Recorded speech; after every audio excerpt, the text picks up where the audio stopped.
gentlemen, happy beginning of the week. It's This Is Going Well, I Think, with David Cooper. I am David Cooper. It is This Is Going Well, I Think, the show where no one's listening, no one cares, the show where every episode's the last episode, a great kickoff to the week. We'll start with a fascinating new study in about 10 minutes that seems to draw a link between loud aircraft noise and obesity.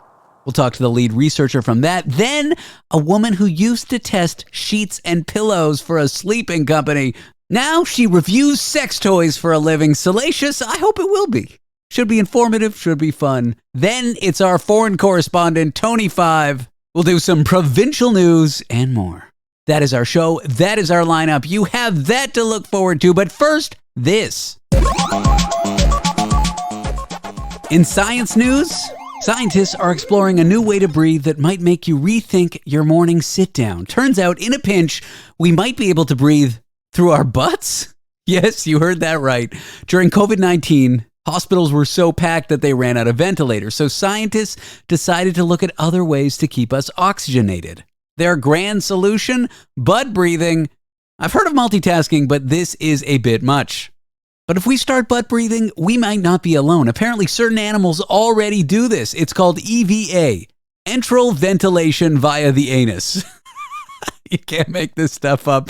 Can you imagine the doctor's orders? Take 2 deep breaths and, well, you know the rest. One doctor and his team in Tokyo are leading this rear-end revolution. They discovered our intestines could potentially absorb oxygen just like they absorb nutrients. I always knew my body was efficient, but this is taking it to a next level. There are 2 methods these doctors are testing. One involves pumping oxygen gas up the rectum, and the other uses an oxygen-rich liquid. They've tried this on mice, pigs, rats, and get this, those animals breathe through their butts and live to tell the tale. I mean, tail. Get it? Because a tail is near your butt when you're an animal. Never mind. To make this work better, researchers even had to unscrub intestinal lining. I guess you could say they really cleaned up their act. Kill me. In their trials, animals on the liquid method did better than those on the gas alone. No adverse effects, just happy, oxygenated critters. The doctor doing this research says this could help people with respiratory distress when ventilators are scarce. Think another pandemic.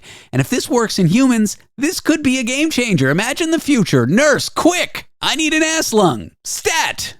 So next time you're short on breath, don't panic. Doctors are working on it. You might just have a backup plan in the back. Well, slightly below the back very soon. Ladies and gentlemen, buckle up, fasten your seatbelts. Our cruising altitude will be real basic. Real basic. That is with WestJet, who have just announced a new fare option that's so bare bones, it makes a skeleton look like it's overdressed. Introducing the Ultra Basic fare, a ticket so basic it may as well come with the side of disdain. That's right, for the low price of $650 Canadian round trip, you'll get numerous features like 1, the privilege of boarding a plane, and 2, end of list. Things you won't get, no carry-on baggage unless you're fleeing the continent. You will get a pre-assigned seat, but it will be in the back next to the bathroom where the quality aromas are. And they'll throw in that for free. And any kind of rewards program? No, not for you, my friend. If you buy a ticket at this fair, you get to be part of the dystopian game show called Congratulations, You Get to Fly, but at what cost? It's a really long name for a game show. I should have workshopped that one longer. People on the old internets were furious. One Twitter user suggested a more honest name for this purchase, the Nothing Fair. Because you get nothing, no seat, no plane, no destination, just the joy of imagining a vacation. And in a twist that's almost poetic, Air Canada, not an airline known for being, well, great, they swooped in right after WestJet's announcement with a sweet deal of free booze. Free booze? Crappy ticket. I'll take the free booze. And I'm an alcoholic. I could just give it to someone, I guess. But Air Canada's saying we care by handing out drinks after their competitor tells you to shove your carry-on where the sun don't shine. That's up your asshole, in case you're wondering. Man, was the internet roasting WestJet. The satirical news site, the Beaverton, kind of like Canada's Onion, they joked about a fare where you could just stay home and give WestJet your money anyway. One person posted a video and mocked the fare's lack of amenities, saying, quote, "Your seat will be pre-assigned at the stinkiest, least comfortable spot we can think of, just for fun." And it doesn't end there. Porter Airlines reminded everyone they've always offered free wine and beer. This is starting to seem like a scene from Mean Girls, but with airplanes. WestJet's all like, you can't sit with us unless you pay extra. On a lighter note, though, at least we can look forward to some changes in the airline industry. There's all kinds of new planes being delivered these days with better seat cushions and even mood lighting. Let's just hope it's not a Boeing if you want to stay in the air. And is that really something to look forward to? Because nothing says economy class like atmospheric lighting to try to distract you from your knees touching your chin. So in case you're flying anytime soon, remember this: you could be sipping champagne in a private suite on Singapore Airlines, or instead you could be with WestJet's ultra basic fare without so much as a pair of clothes and a carry-on. The choice is yours. Picture it, Sicily, 1932. Were you a Golden Girls fan? If you weren't, then you have no idea what I just said. But picture this: you sit down, you try to enjoy a breakfast at a diner in Florida. Then bam, your colon decides, well, it wants to see the world. That is what happened to a 63-year-old man in Florida. He sneezed and coughed at the same time and suddenly felt something wet and a sharp pain. He lifted his shirt and found several inches of his colon hanging out of a surgical wound. Talk about an overexcited bowel movement. And honestly, he got off lucky, because if you sneeze, you cough, you fart at the same time, I've always heard that you just die. Full death on the spot. Full disclosure, I'm not a doctor. Anyway, back to the story. This poor guy had apparently just undergone abdominal surgery, and the doctors assured him that he was all healed up, so he went to a diner. And well, I guess they forgot to mention the no sneezing or coughing during recoveries clause. After the ordeal, an ambulance rushed him to the hospital, where paramedics found a 3-inch opening with, and I quote, large amounts of bowel visible. Sounds like the kind of thing that might put you off your pancakes. Anyway, this falls all under the umbrella of ailments that happen when a surgical wound reopens, so it might not happen to you. It's very rare, but it does happen to 3 out of every 100 people who have abdominal surgeries. It is more common in the elderly, and the scary part, in 4 out of 10 cases, it can be fatal. So next time someone tells you be careful after surgery, maybe take it a bit more seriously. And this poor guy, he had already fought off prostate cancer and had his bladder removed. He was at the diner to celebrate a clean bill of health with breakfast, when suddenly his body said, "No thank you, I don't want to be well." Doctors used, and I quote, the most advanced stitching technique they had available to patch him up again. And I guess when your colon's more adventurous than you are, you need super stitches. So next time you have abdominal surgery, keep an eye on those stitches. And if you've got a history of surgery, maybe skip the diner and celebrate with a nice, gentle toast at home. In a moment's time, the lead author on a study that's shown a link between loud aircraft noise and obesity, that's coming at you soon at a very quick speed. So quick, it's like the speed of sound or something like that. I should have rehearsed this, or at least written something down before I started talking.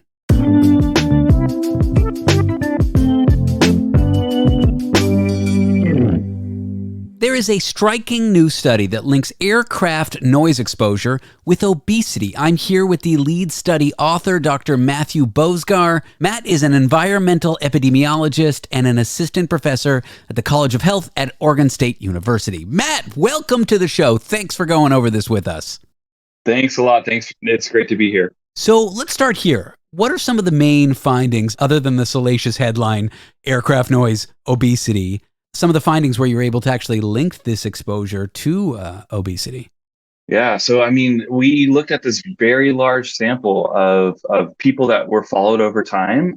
These are specifically female nurses in 2 large cohorts. So every 2 years, they essentially mailed back questionnaires about a variety of topics, including their health and where they're living. And we were able to link that information to aircraft noise estimates at their home address, and then also link to their health outcomes as they kind of changed over time, and when they got certain things. And so we've looked at both sleep in a previous study as an outcome from aircraft noise, and then in this current study, obesity. So what led you to actually investigate that connection between aircraft noise and, I suppose, its body mass index when we talk obesity? Yeah, and that has a bunch of stigma around it these days, and so it's very important to understand that that is a label that has been used by the World Health Organization as kind of saying you have a body mass index of, say, greater than or equal to 30.0 kilograms per meter squared. But why did we get onto this topic? Well, we first started just looking at sleep. It was kind of like thinking, well, aircraft noise, source of noise at night, that's probably going to disrupt sleep. So we started there. And then when we found a link in a previous study, we were thinking, well, we wonder how this is related, because it seems that there could be a stress pathway involved. And if stress is involved, perhaps we might see something as we look at later chronic disease risk, cardiovascular and cardiometabolic diseases, with obesity, and looking at body mass index as kind of this pathway to different as a risk factor itself, and for different risk factors of later cardiometabolic diseases. So the study links nurses exposed with aircraft noise. It's 45 decibels or greater in your study. Is that correct? Yeah, that's correct. Can you give me a sense for how loud 45 decibels is? Sure. Yeah. So 45. So I want to kind of emphasize, though, that our this metric that we used was actually an average over time. So if you took all the sound energy from all these different aircraft flyovers, it would amount to some sort of average kind of sound energy level that we would then think of as this metric that we use, which is the day-night average sound level. And by that metric, like, it would be a 45 decibels would be something like a small theater or a large conference room in the background noise of that. Also, if you're outside, it would be like you're in a quiet rural area. So it's actually pretty kind of low average level of noise at that threshold, which is much lower than what the kind of the FAA, the Federal Aviation Administration, uses for thinking about mitigation for aircraft noise at individual residences, which is a much higher level of 65 decibels on average. So we were kind of surprised that we saw effects and associations as low as we did, so down to 45 decibels. Got it. But I guess it's just not the average. It's those peaks of hearing the aircraft soar over you, take off, that kind of stuff. Exactly. So that's not captured in our metrics for this study. It's just a limitation of the study. It's very hard to measure sound, as it turns out, because of this very dynamic nature that it has. But yes, some of the flyover events are going to be much, much louder than that. And decibels are all on a log scale. So something that's 10 decibels louder is a doubling. So you think about doubling and doubling again as you go up, 10, 20, 30 decibels. A rock band, playing outside, for example, this is like one of the common examples. Playing indoors. An indoor rock band would be about 110 decibels.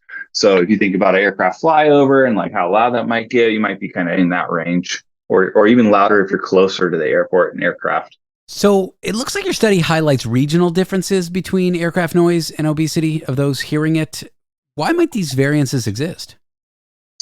It's a great question. We are not sure, essentially.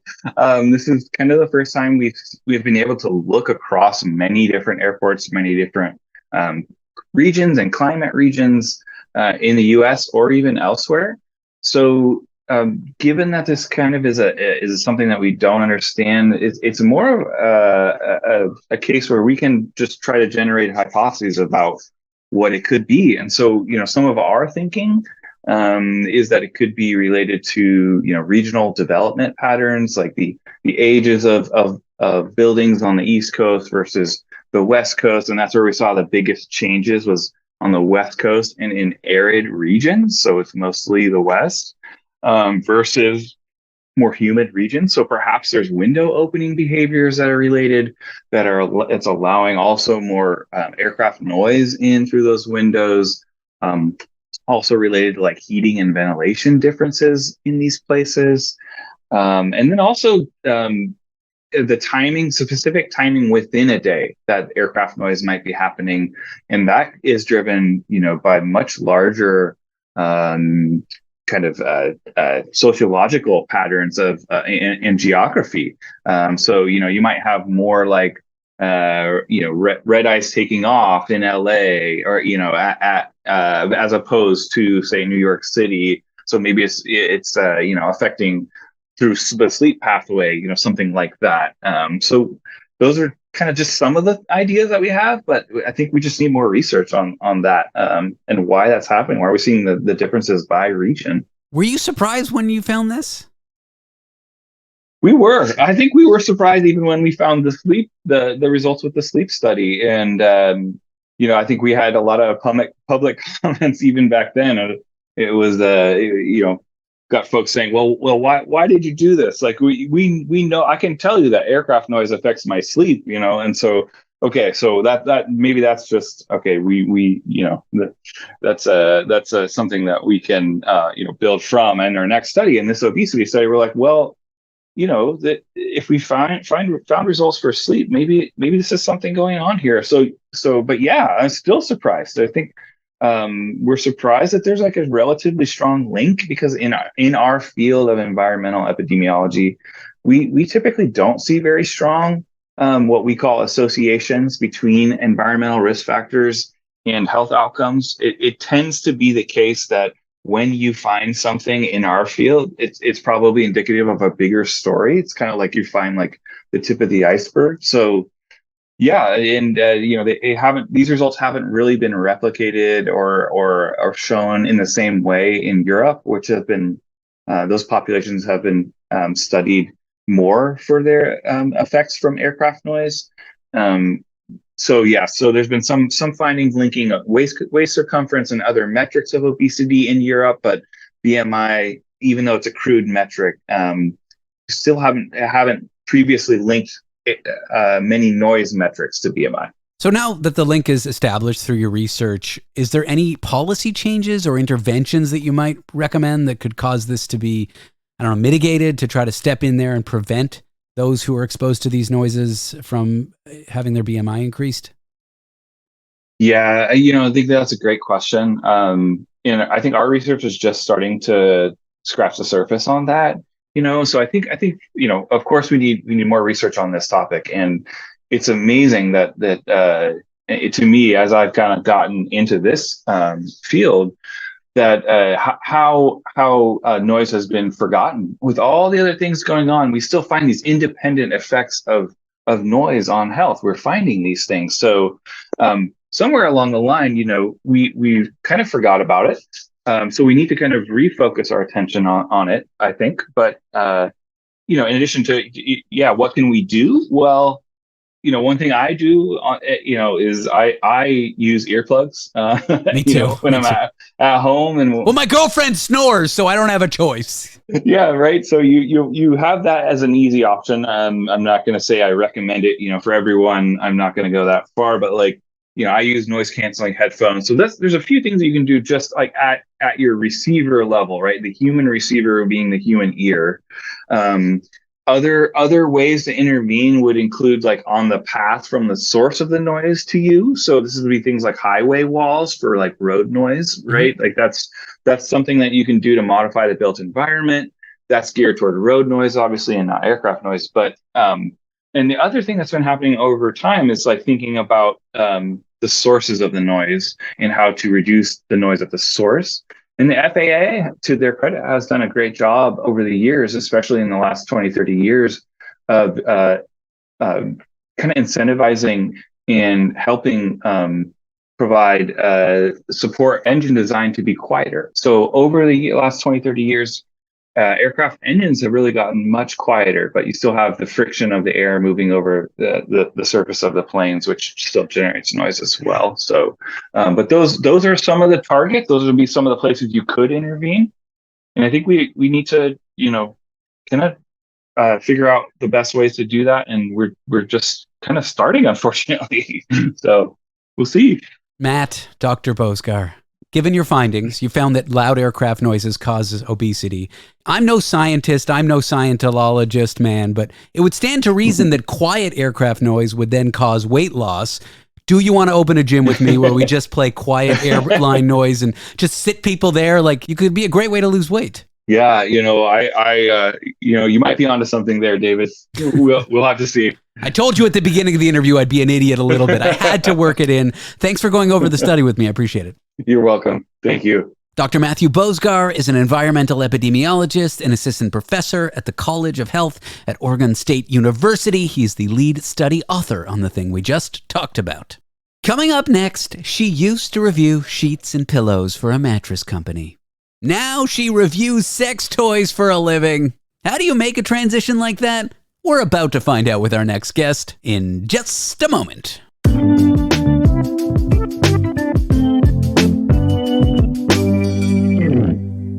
We are back with someone who used to review sheets and pillows on camera for a living. Now she tests sex toys on camera for a living. She's also the founder of a sex toy company. Her name, Sarah Riccio. She's also a sex educator with a background in writing, product review. And if that's not a mouthful, I don't know what is. Sarah, welcome to the show. Oh, well, thank you for having me. Great to be here. So what does a professional sex toy tester do? Because I know a lot of people do not do that professionally. They don't get paid for it. They do it anyway. What's the difference between just your average mother, father? Well, so I think it's important to note, first of all, that all the product review that I do on camera is safe for work. I'm never actually physically testing the products in an OnlyFans kind of way, much to the chagrin of a lot of my followers. But no shade to anyone who does that. It's just not what we do. What I do instead is I sort of took the model from my sheets and pillow reviewing days and moved it over to sex toys, because when people are buying a sex toy, they have to wade through quite literally thousands of products. So how are they supposed to know which one is the right one for what they're trying to do? And that's where my reviews come in. Like, I want people to know exactly what it's made of, exactly how it works, why it would or would not be the best fit for them. So I do that fully clothed by kind of really meticulously breaking down everything you need to know about a given toy. I mean, it's not completely safe for work. I'm thinking of my desk at the bank and then your video of you waving around the giant vibrator. Come on. The toys in and of themselves may not be appropriate, but I understand there's no nudity or whatnot. Right. That's fair. And I guess it does depend on what your job is. There are some people I think that could just have that going on in the background at their job, but maybe not if you work at a bank.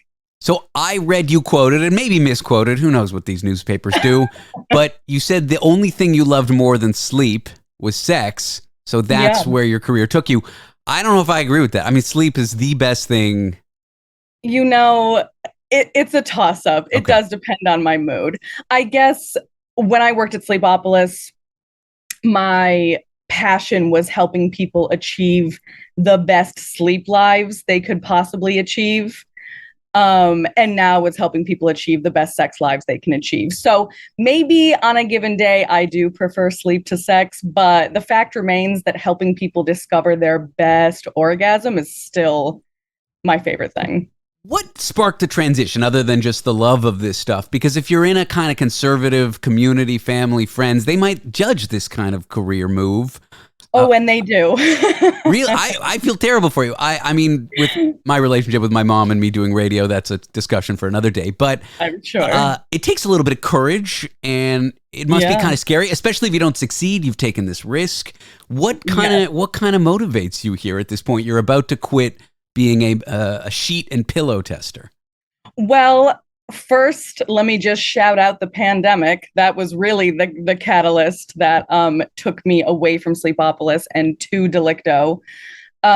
We all lost our jobs in 2020 at Sleepopolis. And so it was kind of a thing like, okay, but I really found my calling here. Like, I love product review and I love reviewing on camera and I love educating. And I already had a background in sex education and also just had a lot of great personal experience that I was eager to impart to the world. So that's kind of where the initial kernel of inspiration came from. But fast forward 3 years, I feel a lot better now about just proudly waving the Delicto flag. Like, yes, this is my job, this is my business. But it was tough in the beginning. My family members and some of them still were really not receptive. And there was and is still a good bit of judgment behind that. But don't feel sorry for me. No, I don't. I admire you. I think getting that courage that first time you get the nasty email from mom, dad, siblings, judgmental friends, cousin, Aunt Millie, I just feel like that's the moment where the courage really shows. At the beginning, you've made this content, you're just embarking on a journey. You don't know whether you're going to have success or not or what it is. And then, you do it anyway and you get the negative. For sure. And for as many messages I get from like maybe my mom, or someone who's not particularly proud, there are 100 DMs that I get from people like, you helped me discover my G-spot. You helped save my relationship with my husband. We're having better sex than ever. The toy you recommended made me squirt for the first time. This is what gives me life. This is what keeps me going. Well, let's stay there for a second. The education aspect, shame-free, as you call it. That's right. What is it exactly that you're doing? What is it exactly that you're hoping that people learn from your videos and from the content you're trying to put out? Well, I grew up in the Catholic school system, and sex education was just sort of non-existent. And so a lot of the education I put out is kind of based around what I wish I had access to when I was growing up, when I was going through puberty, when I first became sexually active. We have, our followers are, anywhere from 16 to 75, like they're all ages, but I just, I want to make sex education less shameful, less scary, more medically accurate. In 33 of the 50 US states, health teachers do not have to provide medically accurate sex education. They can literally stand up in front of a class and present their personal opinions as fact. And that's scary. So since we live in that world, I just think it's important that people also have a place to go to learn how to give a blowjob and not have it sound like a disgusting or shameful thing that they need to, look up on a porn site, which is almost surely going to lead them in the wrong direction. I completely agree with that. It's funny, as a foreign national, I'm not American, I'm just a permanent resident, observing this notion, not just in sex education, but across the board, where people can assert their personal opinion as fact. Like, I don't know, there's nothing more American than that to me. And that's sad, yeah. I'm going to agree with you there, yeah. So you're talking about some things that people don't know. Are there issues with product safety around sex toys, some stuff that's out there? Certainly, absolutely, yes. So I don't want to throw anyone under the bus, but larger sex toy retailers, and I'll throw Amazon under the bus. I'm sure Jeff Bezos is fine, but Amazon, and think of big sex toy retailers. They sell everything across the board. Their bottom line, for the most part, is money. It's not consumer satisfaction and safety. It's cash. So will they sell a dildo made from porous materials and therefore is unsafe to put inside the body? Certainly. And will the average consumer with no knowledge of sex toy material safety look at that $10 dildo and say, oh my God, that's a really good deal. That's way better than the $30 option over here, and then get it and then subsequently get BV or a UTI or, an STD from the person who they share it with, whatever? Yes, because porous materials harbor bacteria that live and grow within the material. So if you're gonna put anything inside your body, it has to be made from non-porous materials: stainless steel, borosilicate glass, body safe silicone, ABS plastic. We have a whole guide to this on the site because it's so important. We want you to be safe and happy. How can the FDA, or is it the FCC, the FDIC, the SEC, the FAC, I don't know what agency it is, but how can they allow this stuff to be sold? People are putting it on their bodies, on their private parts, on their genitals, and it's unsafe. They're not regulated. That's the thing, is sex toys fly under this radar. They slip between the cracks. They're not regulated. That was a good pun. Can I just pause? That was a good pun. That was a great pun. Okay. Okay. That one was actually unintentional, so thanks for catching it.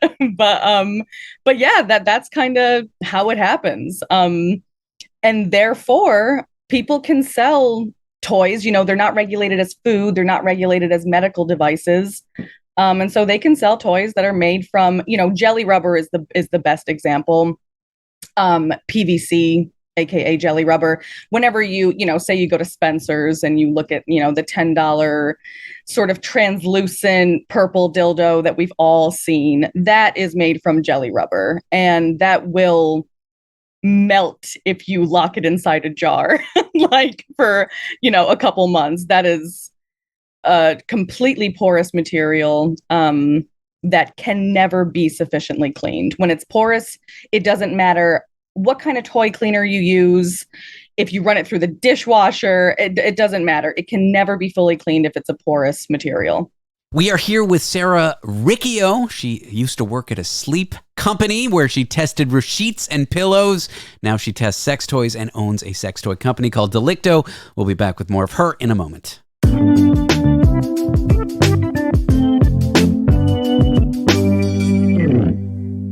And we are back with Sarah Riccio, who used to review sheets and pillows on camera. Now she reviews sex toys on camera. She has founded a sex toy company. We're talking about how certain things on the market are not so healthy for you. Sarah, thanks for being here. Thanks for continuing this conversation. Of course. Thanks for having me. So let's talk what's on the market. We're talking about better education. We're talking about what's not great to buy, but what is great to buy? Side note, I do have a question for you about a sex toy called the Womanizer, but we'll get to that in a moment. Have there been innovations in this field in the last 20 years? First of all, I can't wait to talk about Womanizer. Like, how much time do you have? I have 10 hours. No, okay, we'll get to Womanizer in a minute. I have a very important question on the Womanizer, but please keep going. Okay, yes. Have there been innovations? Absolutely. And honestly, there have been mind-blowing innovations in sex toy technology just within the 3 years that Delicto has been founded. I mean, I really wonder what sex toy technology is going to look like even 5 or 10 years from now.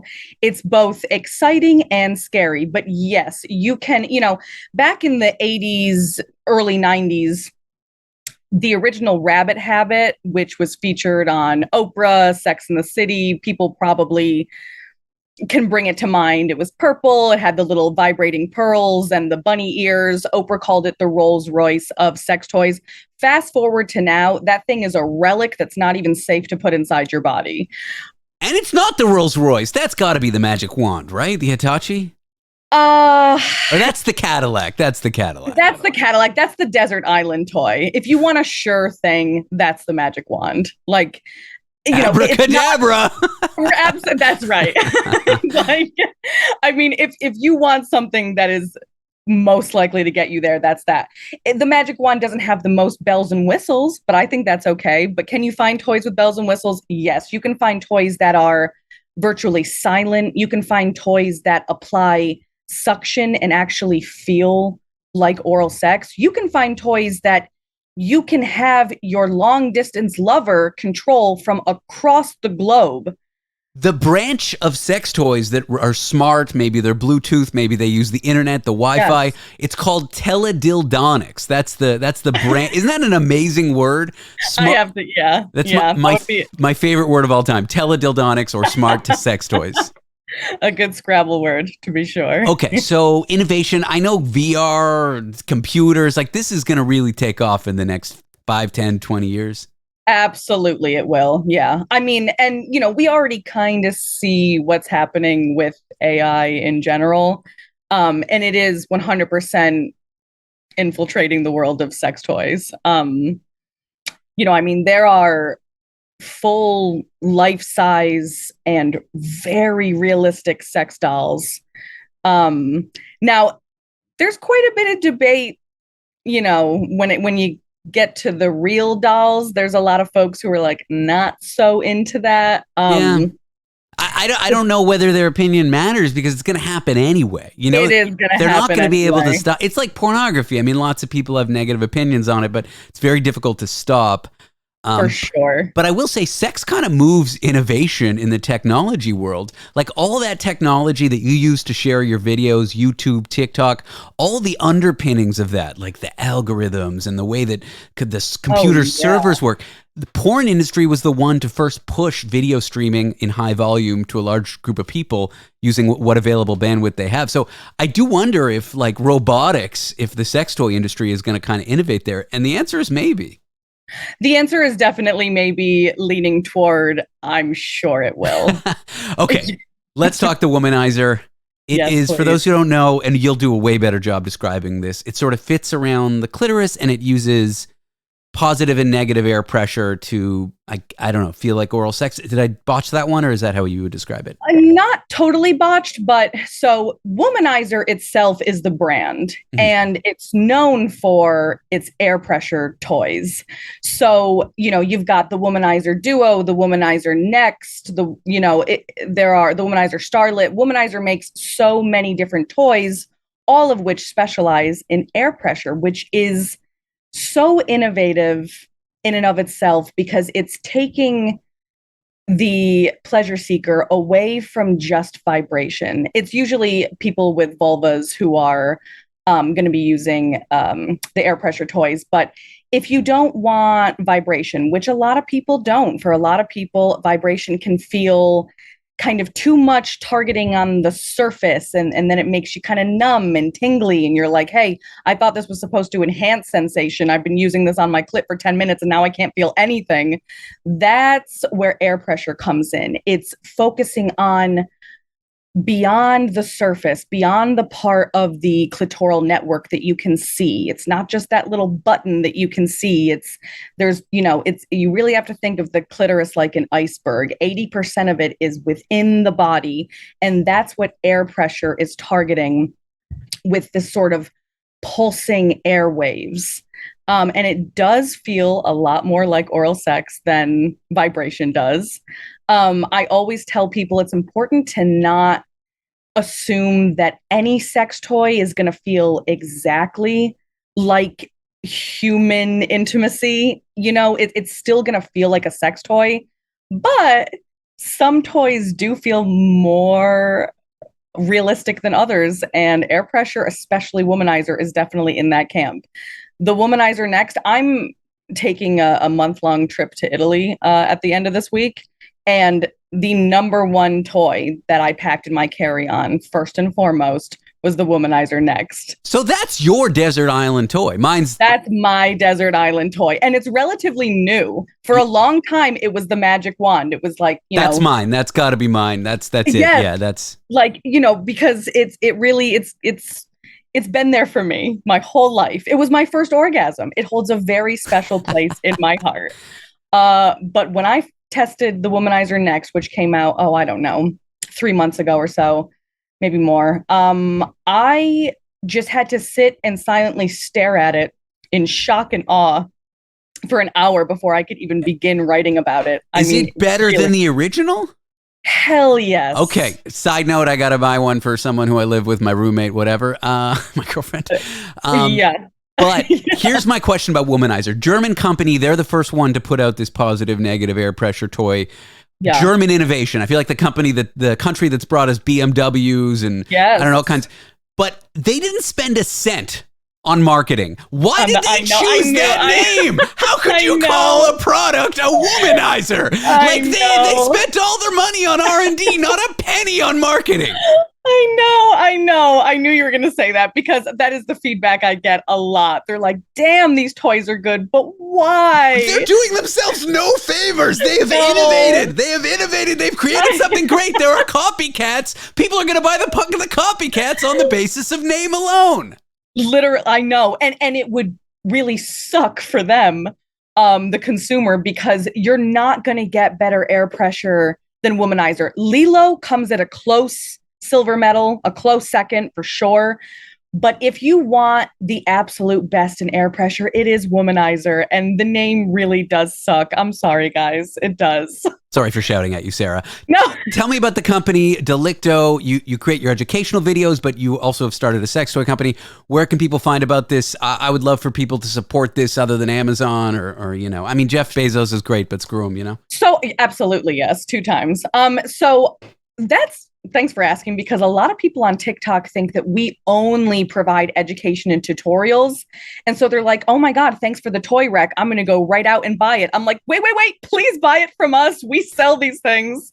So yeah, it's delicto.com. And we're meant to be your one-stop shop where you can find the toy you're looking for, but also find out every little thing you want to know about it, from how to use it, if it's better for partnered play or solo play, if it's better for larger bodies, bottom growth, people, who need more accessible toys. We really try to cover all bases to make the shopping experience as easy as possible.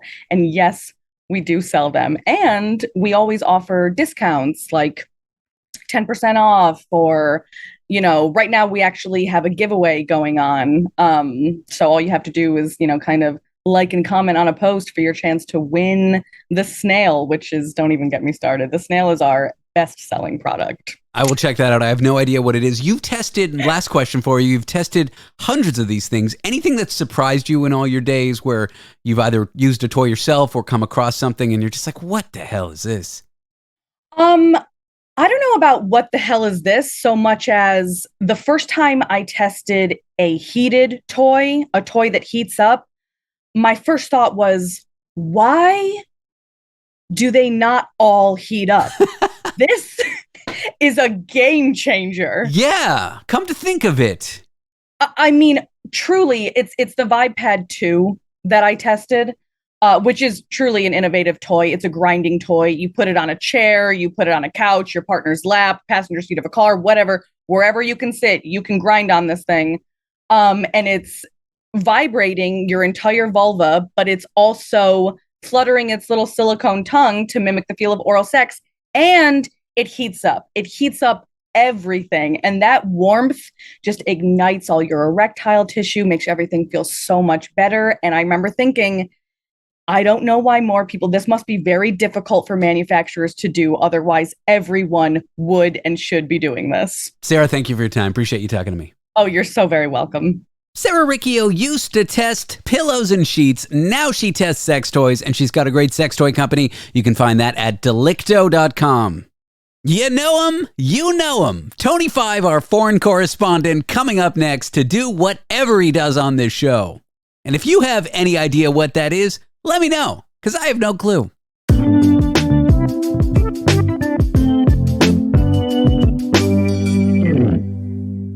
He's here. He's Tony. Was that the introduction? Yeah, I mean, that was the introduction. Good Lord. I mean, it's as if we're scraping the barrel. Now we've gone through the barrel and we're now in just air. There's no more scraping. There's no more barrel. And now, live from London, England, it's foreign correspondent Tony 5.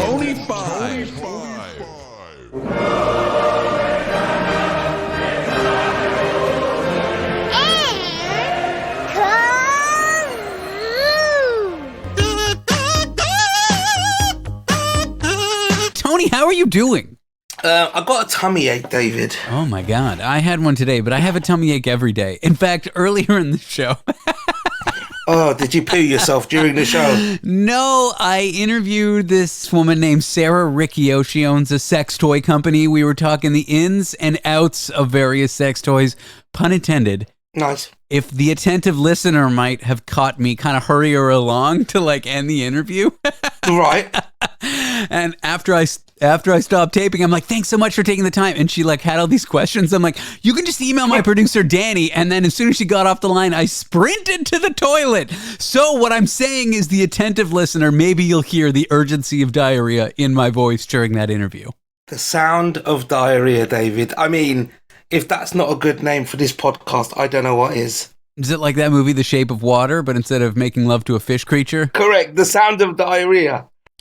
So our wonderful producer, Daddy, sent some news stories for me to discuss with you, and one's about a crossing guard or some sort of school worker who was feeding children marijuana, edibles, and so on. But the image of her looks like she's tiny in comparison to this police guard. She looks like she's like 2 foot.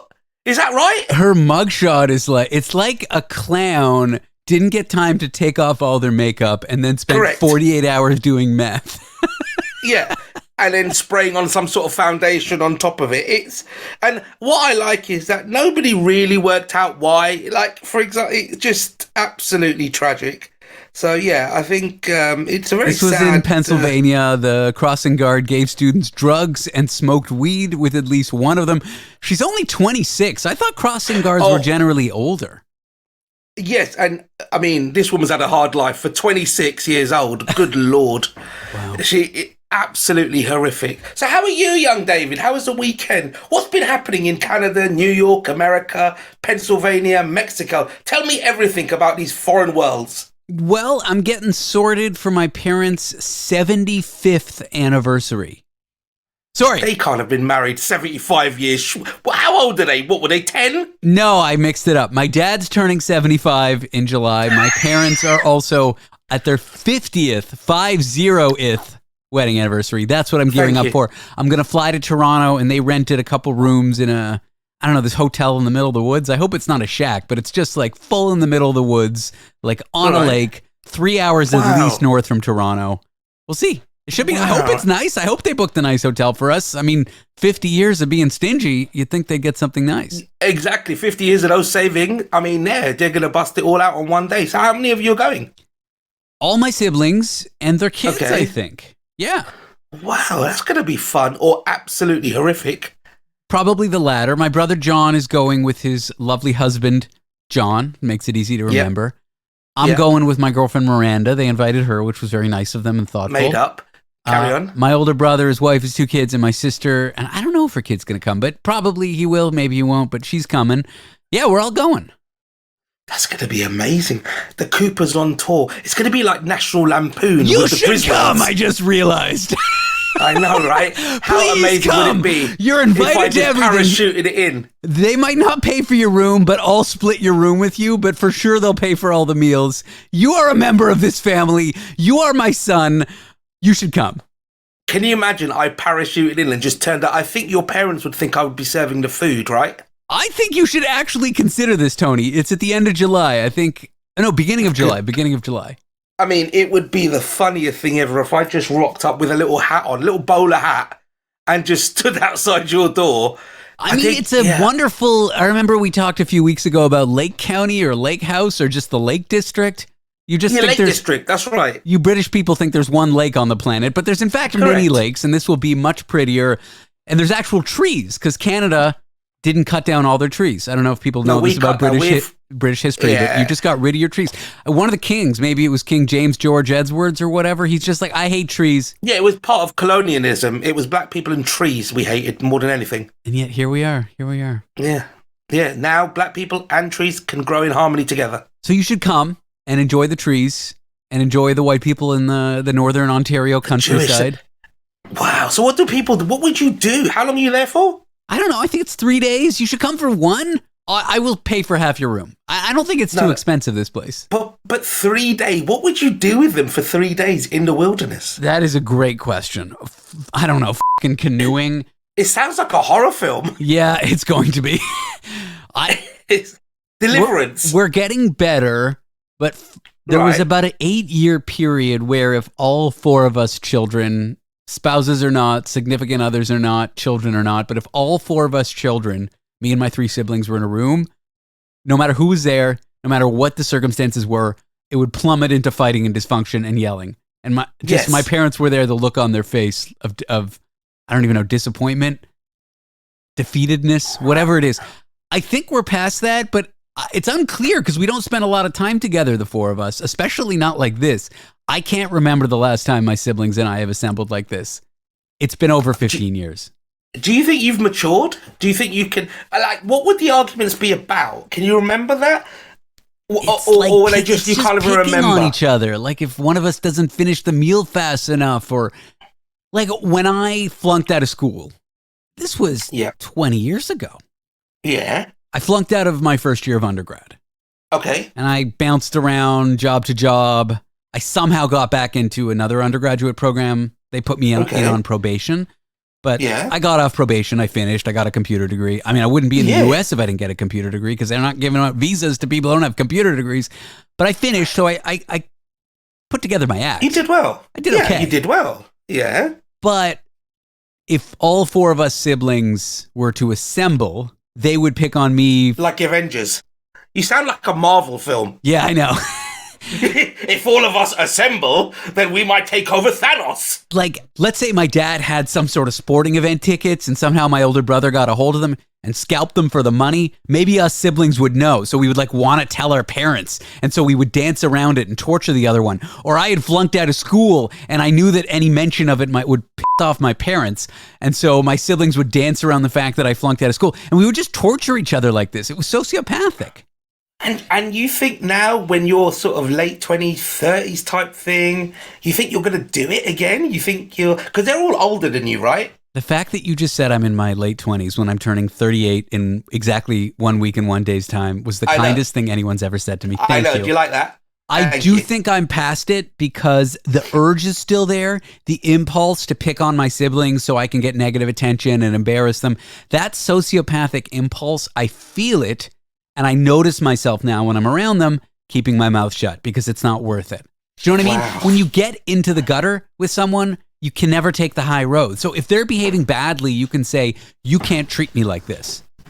And you can say it honestly if you don't behave that way. But when you treat others like garbage and then you say, you can't treat me like this, of course they can. You're in the gutter with them. A race to the bottom, everyone loses and everyone's at the bottom. So yes, to answer your question, I don't do it anymore, but the impulse is there. Do you have a particular sibling you pick on? Well, it used to be my eldest brother, but our relationship is so distant now, having not really spoken to him for 10 or 15 years. Okay. I don't really get any joy from picking on him. I get more joy from just getting along with him, saying hello, saying goodbye, and just not having much to do with him. I guess it'd be John, because the only one who I would lovingly pick on would be him. Yeah. Do you think that this could be like a turning point then? Do you think having all four of you together, your dad's 75th, your family's 50th anniversary, that maybe it could be the opposite? Maybe it could bring you guys all together? You're starting to sound like my therapist. Yeah, maybe. I would like to repair the relationship with my older brother. I can't forgive him for what went down 15 years ago, and he won't apologize. But eventually, I'll get over it. I would like to, you know? Have you considered singing Kumbaya together? That we will do. We're here with Tony 5 talking about, I guess, family dysfunction and crossing guard vapes. That is a crossing guard who gave vapes to students. More of whatever the hell this is in just a moment.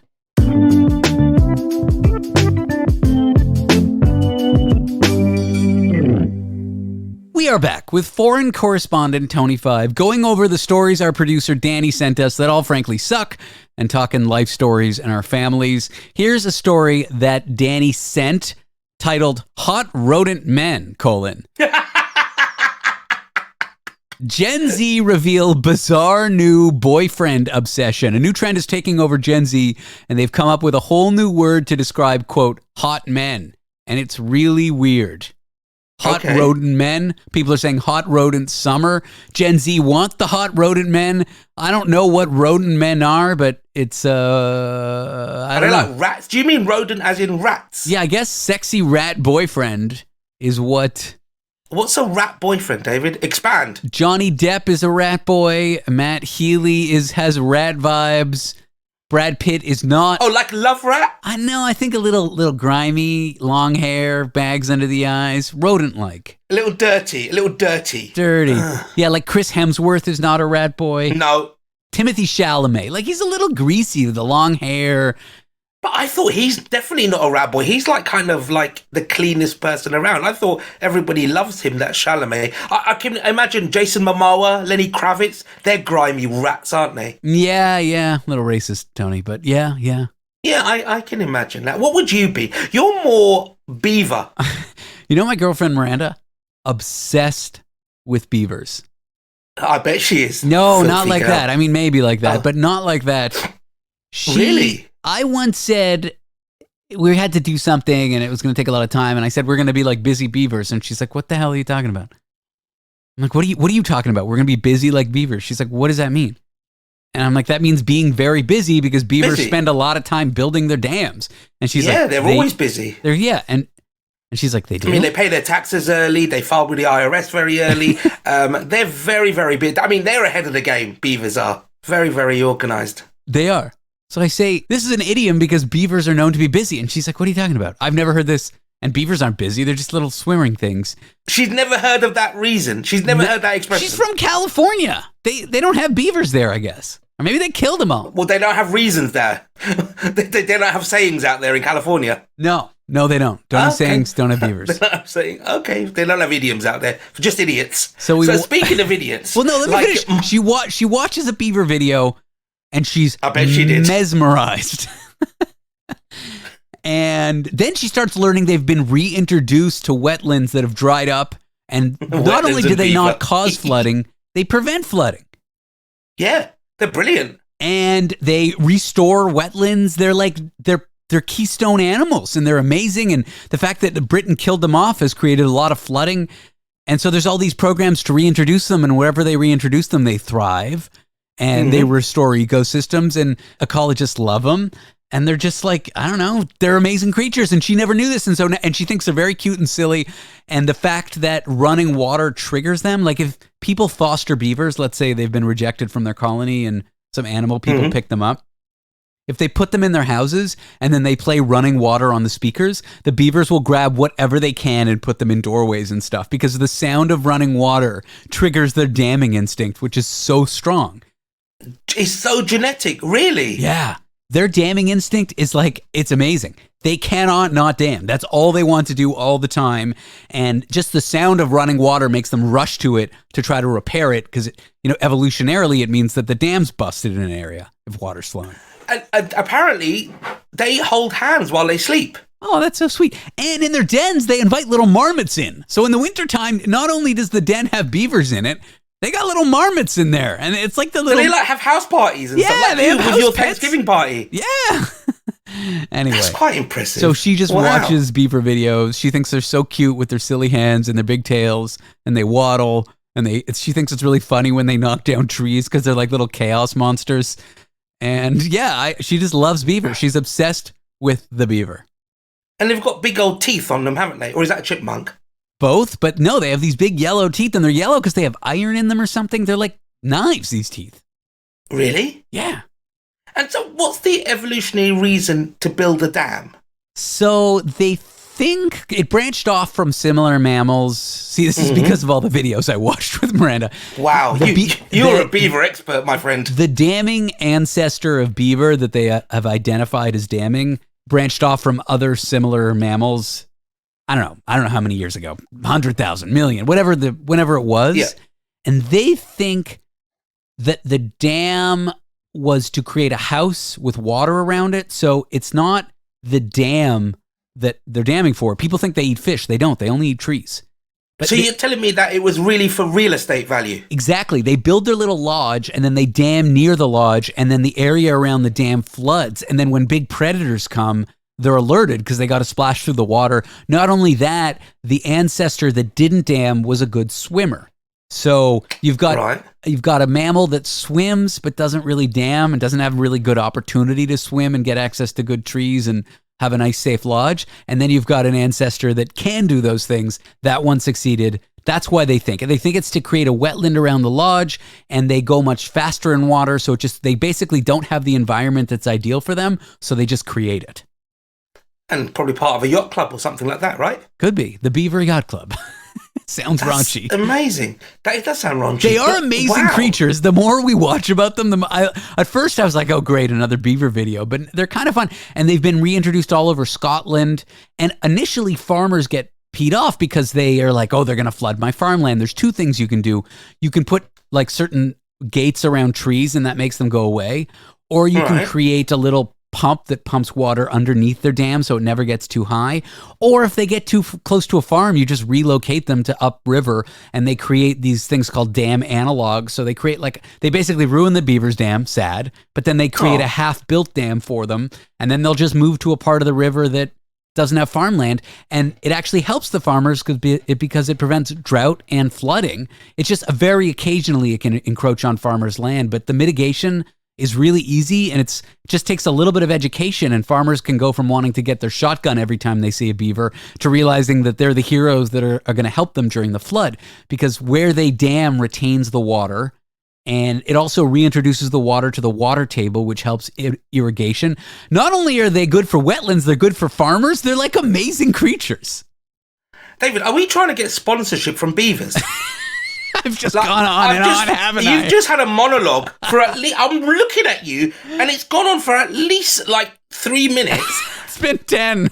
I didn't say anything, listener, and I don't know what to say. I've never heard you more passionate about anything else. I did tell you and Miranda, jazz things up a little bit in the bedroom, watch beaver vids. I didn't mean those ones, David. I hear you, but listening to the nonsense that's spewing out of my mouth, what do you think? They sound like amazing beavers creatures. sound like heroes. I want to be a beaver. Me too. They sound amazing, but okay, well, dear listener, if you are listening now and you finish this podcast and want to do something fun, go onto YouTube or go onto Google and type in lively beaver videos. And if you have a farm, which I think many of our listeners do, and you are on a river where beavers are and you're worried about your farmland being flooded, which I'm sure this is like tens of thousands of people that I'm talking to, you should talk to your local, authority that covers the environment. And it's very easy to get them relocated. Mitigation efforts are very easy. You want them there, and they're not going to flood your land if you just take some easy steps. That's all. Because people want to kill beavers, Tony, because they see them as nuisance and pests. But why? They're cute. They hold hands when they sleep. They're like contractors. They're little furry contractors. Nature's engineers. But people think they just cause floods, and that's all they do. And that's like 1% of the story, and that part of the story you can mitigate. You can prevent the floods from happening in areas where it's a problem for people. So you honestly sound like some sort of Beavers Lives Matter type activist. Dare I say BLM? BLM, exactly. The original BLM. The Beavers' Lives Do Matter. Wow. So how do they know? Do you say it was genetic? So they can pick up anything sort of long and just build it into a wall, essentially. Yeah, they they put trees and branches. They knock down the trees. They grab the branches. They put them along the line, the dam, and then they use their little paws, which are so cute. They're like little flipper seal paws to push mud onto it. And then when the mud dries, it locks in the wood, and so it's sort of a mud and wood dam. Yeah. And they're watertight, aren't they? They can change the flow of water, right? Most of them. Yes, they change the flow of water, but water can flow a little bit through them, but not much. And yeah, they pool up water in the areas. They create dams, which means when rain comes, it has all these sort of areas it can go. Instead of just raging and destroying the whole river, it kind of like stops the flow at various stages, which prevents flooding. One last beaver-related question then. Do they work in teams or just the pair of them? No, they have a little family. They got the two mama, daddy beaver, and then the kids help for a while, and then they go off on their own. I think you guys, the Coopers, when you're going for this anniversary, you should all build a dam. We should. Right in the middle of this hotel we're staying at. Just build a dam. All of you, your parents, your brothers, your sisters, a group bonding, a beaver bonding exercise, as it were, and just build a dam. We should build it in the middle of the hotel, and when they say, "What are you doing? Why are you bringing dirt and sticks into our hotel?" we'll say, "We heard running water." Yeah, and it's evolutionary. We're here with Tony 5, more of whatever this is, but no more beavers when we're back.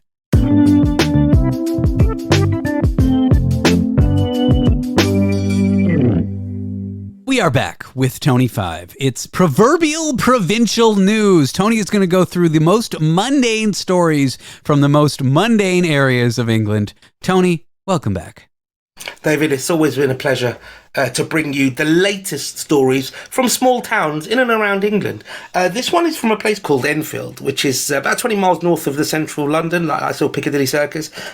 Small town, quite affluent, nice area. And I've picked up the local paper today. I'm picking you the first story is about death and stabbings.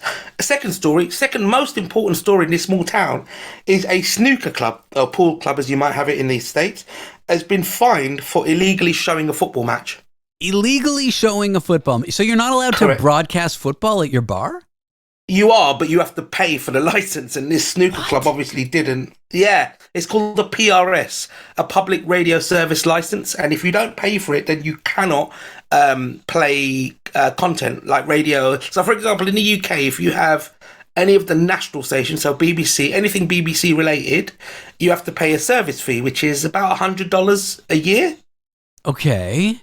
And then anything else to play broadcast radio, so any of the radio stations, number one, or any of the broadcast, like the boxing, like the HBOs and things like that, you have to obviously pay for it. Yeah. So these bars have obviously been illegally streaming them and then playing them on their big screens, and somebody's found them. That's wild. I feel like mom and pop bars in the U.S. where it's just one owner owns one bar, they're a private citizen, it's their small business. I feel like these people probably don't get picked on for this kind of stuff. But if you owned a national chain and you want to show a live game, yeah, maybe they would do it. I've never heard of this. Well, it was actually a mum and pop bar. It was actually a mum and pop snooker bar because there's no chains. Why? They're just picking on local businesses for no reason. Why not? Why would they stop it now? Fair enough. Yeah. So, that's the first one. And they've done some hard-hitting research, this place as well. The second thing is that male dolphins use social play to hone mating skills before they mature. Now, I've got two problems with this story, David. This place, Enfield, is completely landlocked. Who on earth is trying to do male, research on dolphins? I have no idea. And the second is, how do they know these things? This is wild to me. It's such a slow news day, they're reporting on dolphins in the local news. Yeah, in a local newspaper, male dolphins use social play to hone mating skills years before they mature. That's because dolphins have sex with everything, including dead fish, but that's not important. Is there an aquarium in this town? Like, is there any plausible reason why they would be covering dolphins? I don't know. I don't know. I'll be honest with you. I would love to say something funny or offbeat, but it's just confusing. Do you know when something's just so confusing that you've got no answer for it? I have no answer for you. Why they're talking about dolphins in that? Why they're talking about this poor snooker club? And then obviously on top of it is all the people that got stabbed last week. You should start your own paper. Tony's proverbial provincial. Provincial. How do we say words nobody knows? Provincial. Tony's proverbial provincial news. Yeah, I think so. What about Tony's proverbial provincial paper? Huh? You got the triple P. Very nice. TPPPP. TPP. PP. Yeah, 3 Ps. We were talking about what it's like when my family assembles. Autobots, assemble. Exactly, like the weird Jewish Avengers. But yeah, I mean, it does sound really terrifying. I mean, that whole thing sounds terrifying. What's it like when your family assembles? Is it just you and your mom? Do you have cousins? What's like a usual Tony 5, the Mr. and Mrs. 5? I know your dad's passed, so it's just Mrs. 5. Yeah. What's it like when you guys assemble?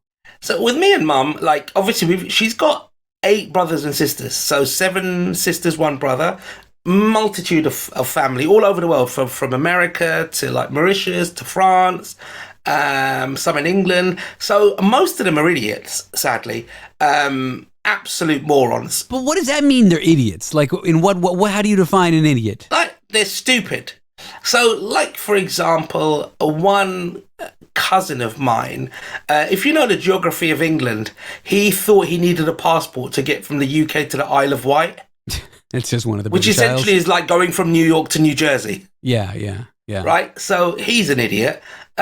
He doesn't really know how old he is. So each year when you ask him how old he is, he gets slightly confused, even though it's only a year older than what it was last year. Math is hard, Tony. You're being too hard on this guy. Okay, he's just couldn't think his way out of a room with a closed door. What about your other cousins? Were they all idiots just like that?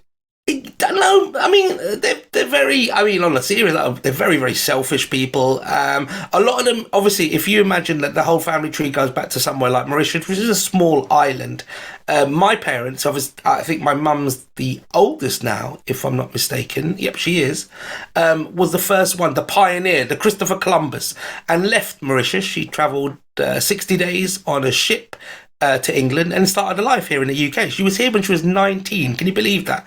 And a student nurse at 19 met my dad, and they married here and they started a life together, right? And so because they were the pioneers, the other sisters and brothers came after them and have, created this life, but they all went via my mum and dad, who helped them, who sponsored them, helped them organise like places to live and places to stay, so on, who have just gone on and kind of like not abandoned my mum, but have never shown real appreciation, which is quite sad. It is. Was your dad a Mauritius Vestite or whatever? Mauritian? Yeah, so Mauritiite? my dad was, he grew up in the way, so he's got Portuguese descent. So he's Asian of like Goan Portuguese descent. So he moved to Mauritius to teach science, which is where he met my mum. Ah. And so my mum was coming to the UK to become a nurse. And apparently my dad just asked my grandfather, look, I want to come. And then they met at the bottom of the boat. And he said, well, I'm going to the UK as well. Let's go together. And that's it. That's it. They had you, little baby Tony. Tony popped out of your mom's butt, a month later. Is that how science works? Well, it was my older brother first. I came much later. Well, that makes sense. Yeah. Yeah, I mean, that's the way older brothers work. I don't know how you guys work it in Canada. I don't know. I wasn't there. I wasn't there when my brother was born. How did your parents meet? They met through a friend. My mom had dated my dad's friend, and it didn't work out. And my dad's like, give me your number. And he's like, sure, whatever. And so he called her, and they started going out. Wow. And the guy who set them up, whenever they would fight, my mom would jokingly say, I should have stayed with him. And he's sort of fallen. He's not the best looking guy. This guy who set them up. Wow, it's 1974. But they were born in Canada. My mom grew up pretty poor. Like I think she shared a room with her 3 siblings. My dad grew up somewhat comfortable. But my mother's parents, stories very much like your mother. At 19, my grandmother got on a boat with 3 children. My mother wasn't born yet. Sorry, my mother was born yet. Her siblings were not born. Okay. Got on a boat with children. From where? From Brazil, and sailed to Canada because my grandfather, who's now dead, I mean, they're all dead, but my grandfather's cousin or something had a job at a factory. He was a manager at a clothing factory. And he said, I can get you a job at the clothing factory to my grandfather. And so that the promise of a clothing factory job in another hemisphere was enough for him to pick up his whole family, move from Rio de Janeiro in the 40s to Canada.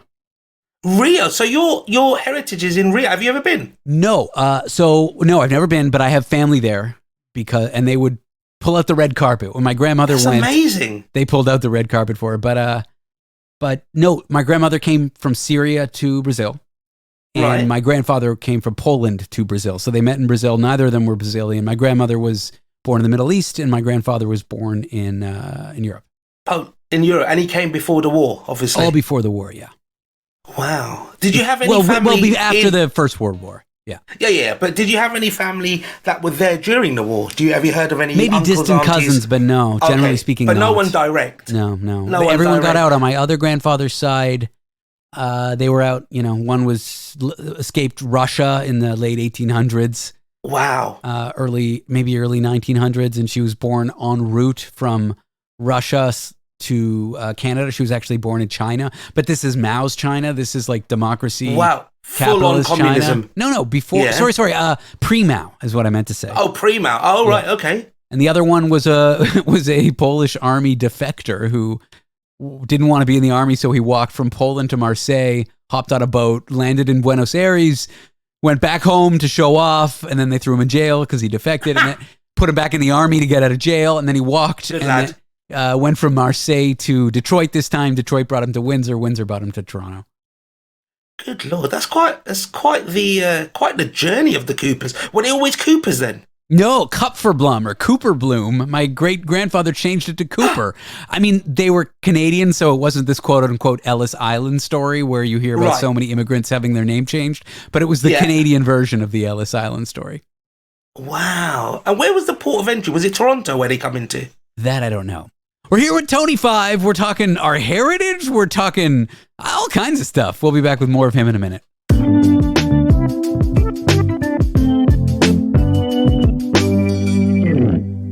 We're here relaxing, shooting the shit, hanging out with foreign correspondent in London, England, Tony 5. We just told our family's origin stories, or at least the abridged ones. I don't know how much of what I said was accurate, Tony. I feel like only 80% of my facts were there, but the spirit of what I said was true. Like maybe I said 1930s instead of 1940s. Maybe I said one child instead of two. But, you know, these stories get kind of lost as people die, you know? Yeah, it's only about 12% left over, so that's not a problem. But what I was thinking now, I'm looking at the latest headline. I've just refreshed the page. An ambulance driver, so paramedic, was taken to court for speeding during an emergency response call out. You got to be a real jackass of a cop to pull over an ambulance driver. That's where we are in the world. But no, let's give the cop credit. So it was a plain-clothed, it was an unmarked ambulance. Okay. And he was on a blue light. But, you know, you'd have thought that they wouldn't have dragged this poor fella to court when he was picking up somebody who'd had a heart attack. But yeah, the poor guy, he actually got off it, and he was... And he said that the vehicle was not equipped to transport people and not marked as an ambulance, but he did have blue lights on the top of his car. So, fair enough. Do you know what the break there, Tony said to me? Hold on, I got to go to the bathroom. He sprints to the bathroom. Did you close the door? Because seconds later, I just heard this loud ploppy noise. And I'm like, Tony, what are you... I'm hearing you go to the bathroom. Yeah, that was me. Did you not close the door? No, there's no one here apart from me and the dog. I'm on here, and I can hear you. I'm wearing headphones. Oh, did it amplify? Yes! You've given us we've got quite good microphones. The one you bought me is a Rode, so you probably picked up every single dollop. You're welcome for that, by the way. Yeah, the kids did go to the swimming pool today, David. Did you feel happy when I bought you professional audio equipment? Did you feel like a professional? I was so happy. Yeah, you do treat me well. I feel like I'm your, like a toy boy sometimes. Your Radio City toy boy. Rent boy. Rent boy, yeah. It's a. So what's your plan of action today then, David Cooper? Oh my God. Well, work on this show, which is kind of meta because as I say this, I'm talking about working on the show. I'll hear it again when I'm actually working on the show. And then you at home will hear it after I've worked on the show. So this will have been in the past. And then, I don't know, last night I cooked bucatini. You know what that is? It's like a big hollow spaghetti. Oh, no, that sounds good. Okay. And I cooked it with a lot of shallots and tomato paste and anchovies. It's this wonderful sauce. It doesn't taste anchovy. It just tastes rich, you know. Okay. But it has a lot of caramelized shallots in it. Oh, I like that. The farts the next day.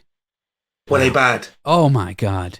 Your body can't digest caramelized onions, caramelized shallots, caramelized allium. Like, it does not compute. I don't know if you get this, but when I eat that, I stink. Is IBS a Jewish disease? Probably. Yeah, I know a few Jewish people I know who have got. Wait, you know other Jews who aren't me? Who do you know? Sammy Davis Jr., Timmy, Johnny, Bobby, Allison, Danny. Yeah, come on. Moskowitz. Come on, who's your Jewish friend? You got a Jewish friend in England? Yeah, I've got a Jewish friend. His name is... What's his name? I'm trying to work out his surname. It's Alan. And it might be Javet. You're friends with Jewish. Alan the Jew. Tell me about Alan. What does he look like? He works in a bric-a-brac shop in London. He's definitely Jewish. What's a bric-a-brac shop? Not a vintage shop. It's a thrift store type thing. Yeah. But it's like old second-hand stuff. How do you know he's a Jew? But I think we've spoken about it. I don't know why I know it. He doesn't look particularly Jewish. He doesn't have a yarmulke on or anything like that. Wait, so he's just a store owner. He's not your friend. Well, I know him. I've known him for 20-something years. He's been in the same store. No, what was it, 20 years? Nearly 30 years. I've known him more than most people. And he's grown up there. I think his dad owned the shop, and oh, that's right. Now I know why I know he's Jewish. Because he had a Jewish wedding, and I asked him whether he did that thing that I'd seen in a film. The chairs? No, a glass in some tissue paper or a napkin and Mazel Tov. Yeah, and then you break it. Yeah, break it. You step on it or something. So I asked him, did he do that? And he said, yeah, we did that and stuff. That was cool. My brother did that at his wedding. So did my sister. I did not, but I eloped. I did not have a. Oh, would you do it again? Get married again or elope again? No, just the glass thing. Well, I mean, if I have it, I don't really plan on having a religious wedding, but it's just a nice little tradition. So yeah, I mean, what maybe is the tradition? Why breaking a glass? I don't know. I'm a bad Jew. Is it a protest against IKEA, do you think? It might be. I mean, I know why they do it in a napkin so they don't cut their feet, but why? Yeah, that tracks. But why do it? It symbolizes the destruction of the temple. Which is this idea? Because where in olden days there was a temple that was referred to in the Bible. It got destroyed. So what was it called? What's that? What was the temple called? It was just called the temple, I think. Ah, great name. It was the temple. Yep. And it symbolizes that you should stay together regardless of what life brings. So life brought destruction to the temple, but presumably you're still a Jew. So maybe it symbolizes, hey, you got to roll with the punches. We're breaking a glass right now, but we're rolling with the punches. Maybe that's what it means. I don't know. I'm just guessing based on one sentence I'm reading on Google here.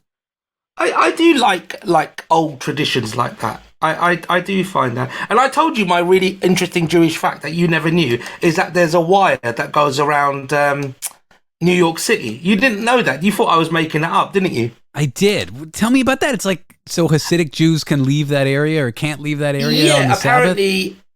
Apparently a certain sect of Judaism, you can't leave a certain area on the Sabbath. So what somebody clever has thought about, it's that this wire goes around and they can go about freely in the town and they're not breaking any sort of religious rules. And apparently there's a man that goes out every week and checks that this wire is intact. And it's huge. It's this massively long wire that goes around New York. I feel like with religion, isn't it more the spirit of the law than the letter of the law? Like, isn't there some, I mean, I would like to think, especially in most moderate religions, if you're like a good person, but you do simple kind of sins or whatever, like, okay, God's real, but I ate pork, but I was a good person. I did lots of charity. Or this guy's a jackass, but he followed all the rules, but he's such a jerk. I feel like that guy's got to be punished. And me, the good person, yeah, I had some delicious pork. I should get into heaven. Don't you think? Yeah, I believe that. Funny, like you're saying, just about that. I had some work done to a car a couple of weeks ago, and I had a dog with me, and I still have the dog with me now. And the guy was perfectly polite. He was a Muslim guy, and he said, "I'm so sorry." He said, "I can't go near your dog because if he licks me, then basically everything I'm wearing becomes unclean." And I found that fascinating. I was like, really? How's that? He goes, yeah, because apparently, like, somewhere in the Quran, it mentions about, something being unclean.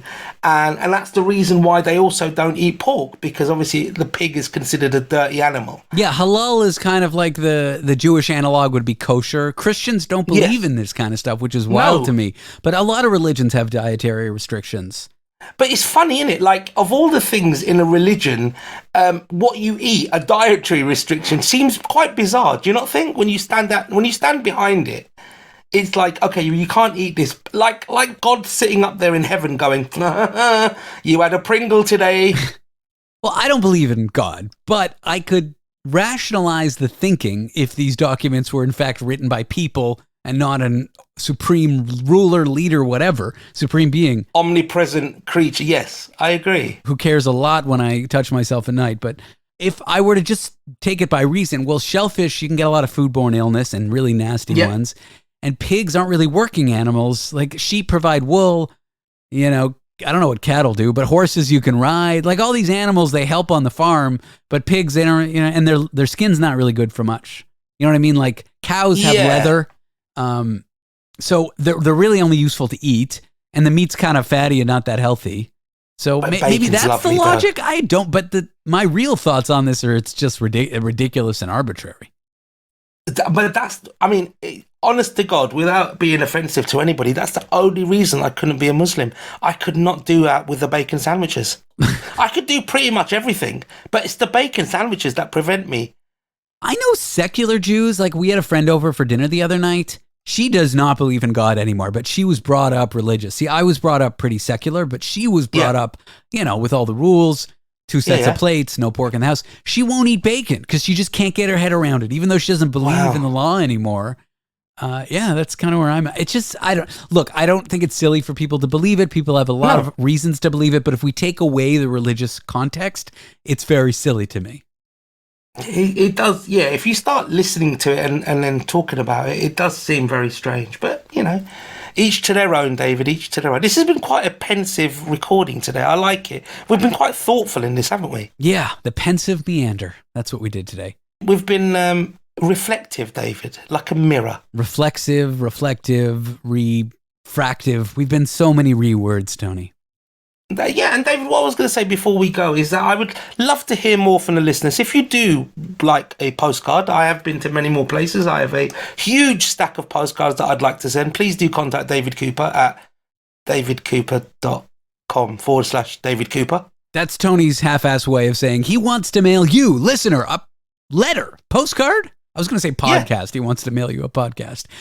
So if you want Tony to reach out to you via the written post, the written word, like Shakespeare, send me an email, david@jew.pizza. That's david@jew.pizza. Tony will write you. Tony, thank you. David, always a pleasure, never a chore. Let's do this again. Let's do this some more. Wow. I know, right? There he goes, Tony 5. That's our show. Thank you for listening. Happy Monday and Merry Christmas.